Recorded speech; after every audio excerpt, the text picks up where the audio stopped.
Good morning, everyone. Welcome back to Coffee and Headlines, our morning get-together live here on Facebook, where we are celebrated that it finally rained here in Puerto Vallarta.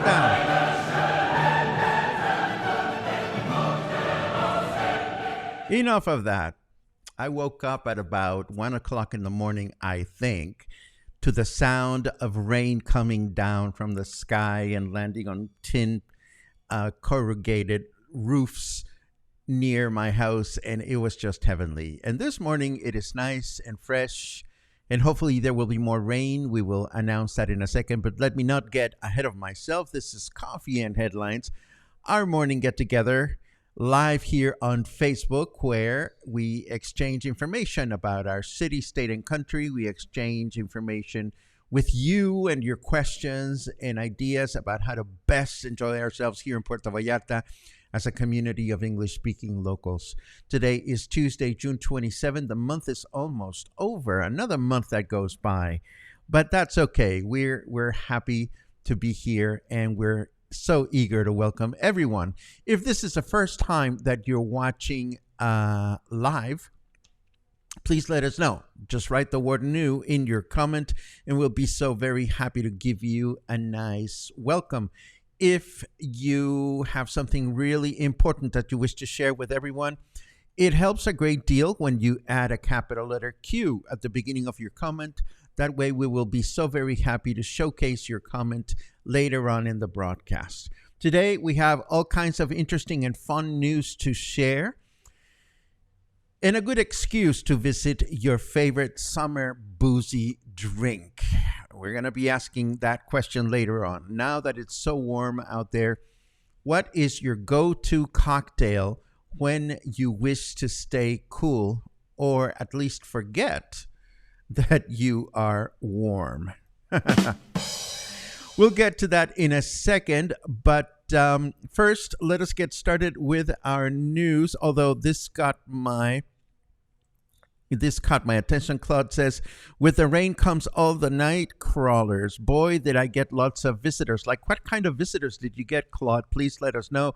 As you know, my friends Claude and Lucas live out in the mountains, not far from Puerto Vallarta, but they are surrounded by jungle. And I'm so happy to read this. Hoping Kathy's surgery was successful. I'm sending healing vibes to her and positive vibes to Den. I'm happy to report that first thing this morning, I checked in with Den, and he told me that the surgery was successful. There were some problems with anesthesia, so she is she's in a little bit of pain, but otherwise she is good. 4 tarantulas in 20 minutes. Way to go, Claude. Way to go. Let's just hope that they did not end up crawling into your bed. And here's a nice report from Den himself. Kathy is alive and well post-surgery, but as is normal for her, more complications. And we are waiting for a call back from the surgeon. As she says, this is why she doesn't have surgeries. We're sending lots of love and good vibes your way, dear friend.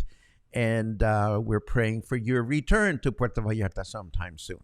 Okay, so let's get going with the news, as there's a bunch of things that I want to share with you today, starting with the fact that it rained in Puerto Vallarta. We were all awakened by the soothing sound of rain, and hopefully the trend will continue as our surrounding hills and green areas receive much needed water, not to mention better air quality for all of us living here in Puerto Vallarta and surrounding areas. Now, Mexico's National Weather Service has announced the formation of the first tropical depression in the Pacific that could actually evolve into a hurricane. It is located presently south of the state of Oaxaca, and there is a 40% probability that it could evolve into a hurricane within the next 48 hours, with that probability increasing all the way to 90% within 7 days. What does this mean? Well, a hurricane's coming, that's for sure. And as a result of that, we can expect heavy rains to develop all throughout the state of Jalisco sometime during the next 7 days or so.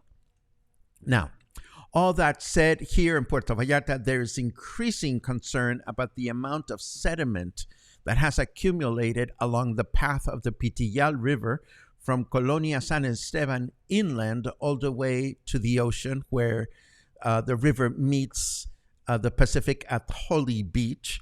In fact, right where the river goes under Francisco Medina Asensio Avenue, the distance between the dry riverbed and the bridge itself is only 4 meters.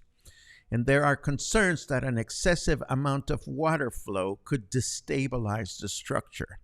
We can only hope that Tribuna de la Bahía, the source of this news note, is overreacting, because I can only imagine how catastrophic it would be to the well-being of our city should something happen to that bridge, which is part of the main connection artery in our city. Now, here are some good news for everyone that enjoys cultural travel. The Federal Secretary of Tourism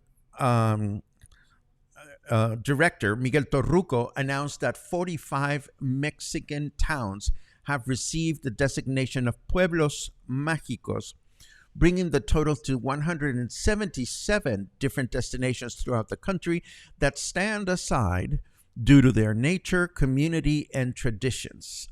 Secretary Torruco announced that a total of 123 towns from 27 different states in Mexico submitted their requests, but only 37% of them met all the requirements.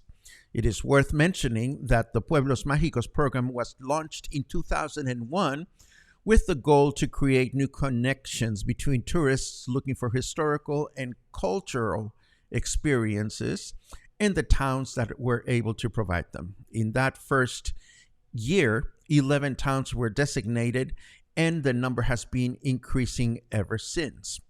What happened here in the state of Jalisco? Well, we welcome the arrival of 3 new Pueblos Mágicos in our states, and I'm going to give you a glimpse of each one of them.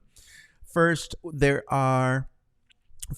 is the town of Cocula, considered to be the cradle of mariachi music. It is a small town surrounded by forests that features a mariachi museum and, according to the townspeople, some of the best birria you can find in all of the state, or so they claim. Then there's Sayula, and Sayula is a town south of Guadalajara that is renowned for their artisanal caramel candy, known locally as cajeta, and also known for the manufacturing of artisanal knives. Interestingly enough, not that there's any relationship there, but the main knife manufacturer in Sayula is called Ojeda, which is my last name, but as far as I know, there is no relationship as far as families are concerned. But I've always been intrigued to stop by the town and get an Ojeda knife to add that to my collection. And of course, the last town in the state of Jalisco that has been named a Pueblo Mágico is called Temacapulín, and this town is renowned for its natural hot springs. So, with the addition of these 3 towns, our state now features a total of 12 Pueblos Mágicos waiting for us to discover them. Of course, the nearest to Puerto Vallarta are San Sebastián del Oeste and Mascota, which we know fairly well. But I'm going to be doing some research about these new towns. And if I find something really wonderful to share with you, please know that I'll be so very happy to share it here in the broadcast. Now, let's take a quick look at the weather just to see what Snarky Weatherman has to say about all this activity. I put it up on my screen and it says, "You seemed so much cooler back when you first downloaded me." Well, dear, I first downloaded you in the middle of winter when it was cooler, so that's why I'm not as cool as I used to be. So there. It is now 30 degrees out there, so early in the morning, but that's okay. Humidity is high at 72%, and our temperature in Fahrenheit degrees is 86. Our weather forecast for today says partly cloudy skies in the morning with rain in the afternoon, a chance of precipitation of 33%, and a high temperature of 33 and a low of 25. Tomorrow, Wednesday, mostly clear skies in the morning with thunderstorms in the afternoon, chance of rain of 61%, a high of 33 and a low of 25. And Thursday, mostly clear skies in the morning with thunderstorms in the afternoon, a chance of rain of 56% and a high of 33 and a low of 25. So everything seems to indicate that the heat wave is indeed gone, and we are now ready to embrace rain for the rest of the summer, or at least for the foreseeable future. And God knows our surrounding hills and green areas need it desperately. Now, I want to talk to you about Cuba Libre.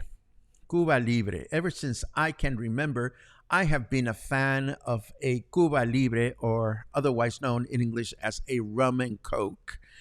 It was the drink of choice for my late grandmother and mother whenever we visited my grandma. As soon as the clock ticked 12 p.m., it was time for a cubita. That's what they used to call it. They would drink their cubita, which was their endearing term for the popular cocktail. Now, Cuba Libre was created in Cuba in the early 1900s, but its exact origins are not certain. Of course, it became popular shortly after 1900 when bottled Coca-Cola was first imported into Cuba from the United States. Its origin is associated with the heavy U.S. presence in Cuba following the Spanish-American War of 1898. And the drink's traditional name, Cuba Libre, which means free Cuba, was the slogan of the Cuban independence movement. Now, why am I talking about this today? Well, first of all, there's never a bad time to enjoy a nice, cool, refreshing Cuba Libres, but this bit of news caught my attention.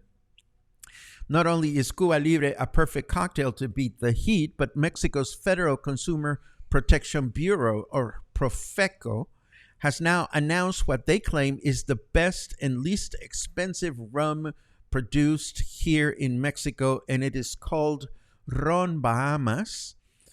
And I've never tried it, actually, but I'll definitely go looking for it just out of curiosity. And if you're curious as to what it looks like, here it is. My personal preference is, or the kind of rum that I always get at the store, I always get the Bacardi rum that has lemon flavor or lime flavor attached to it.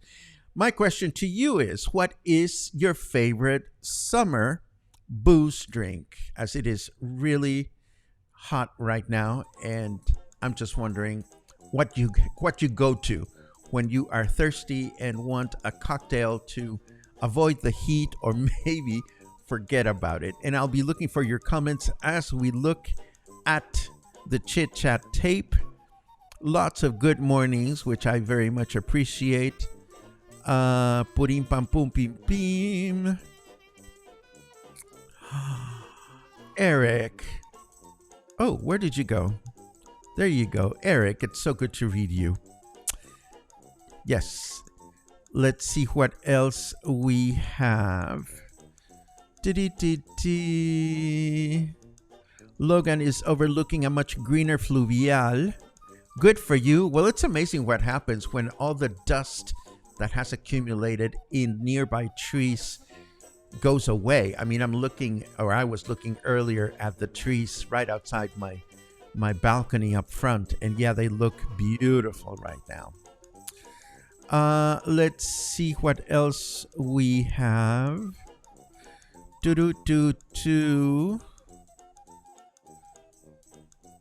For tarantulas, that's crazy. Good vibes for Kathy, that's absolutely wonderful. Let's see what else Chris says rhubarb juice and gin served over lots of ice, or hibiscus juice with coconut rum served over lots of ice. Oh, that just made me thirsty. If by hibiscus juice you mean agua de Jamaica, that would be an easy thing to fix and find. I love it. Let's see. Pum pum pum pum. Let's see. Angelica says, Cocula is my dad's town, and my grandpa was a president there long time ago. That's wonderful to learn.